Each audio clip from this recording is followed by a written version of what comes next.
продолжаем наш урок. И сегодня мы перейдем к изучению новой сказки. А попасть в эту сказку помогут нам наши волшебные следы. Сейчас я вам раздам еще каждому классу тоже следы. Внимательно, вы же знаете, как с ними работать.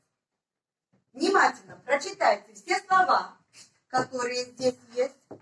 И с помощью этих слов мы узнаем, в какую сказку мы попадем, с кем-то встретимся. Кто будет готов, найдет какое-то слово, можно поднимать руку и отвечать. Так, Давид, пожалуйста. Кот. Кот. Есть такое слово. Так, дальше. Егор. Прекрасный. Прекрасный. Так, хорошо. Дальше.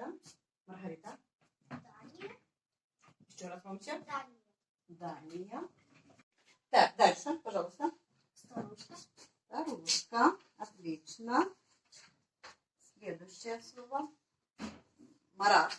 Лебедь. Лебедь. Так. Полина. Утенок. Утенок. Хорошо. Еще есть слова. Так, еще. Денис. Крестьян. Кристиан. Эвелина. Курица. Курица. Так, дальше. Катя. Лопух. Лопух. Дальше. Эвелина. Курица. Курица. Полина. Утка. Утка. Еще. Марат. Утенок. Утенок. Маргарита. Не знаешь. Так, хорошо. Крестьян. Кристиан. Хорошо. Так, еще есть. Денис. Лебедь. Лебедь. Хорошо, молодцы. Итак, наши все слова открыты. Может, еще какое-то упустили слово? Все. Внимательно посмотрите и скажите, так какую же сказку привели нас волшебные следы? Катя, Гадкий утенок. мы сегодня. И сегодня будем пользоваться сказкой «Гадкий утенок». Хорошо. Кто автор этой сказки? Маргарита? Автор. Автор этой сказки Ханс Кристиан Андерсен. Хорошо. Скажите, пожалуйста, как вы думаете, как слово «Дания» связано с этой сказкой? Он там родился. Кто?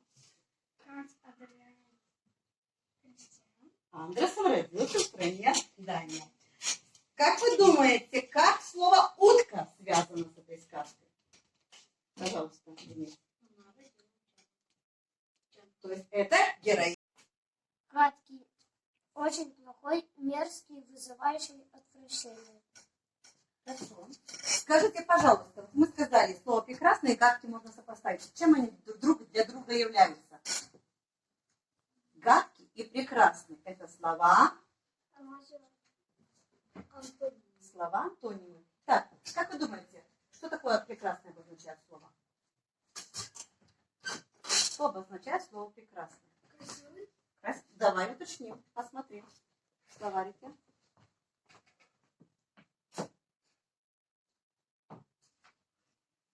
Прекрасный. Прекрасный. Первое значение очень красивый.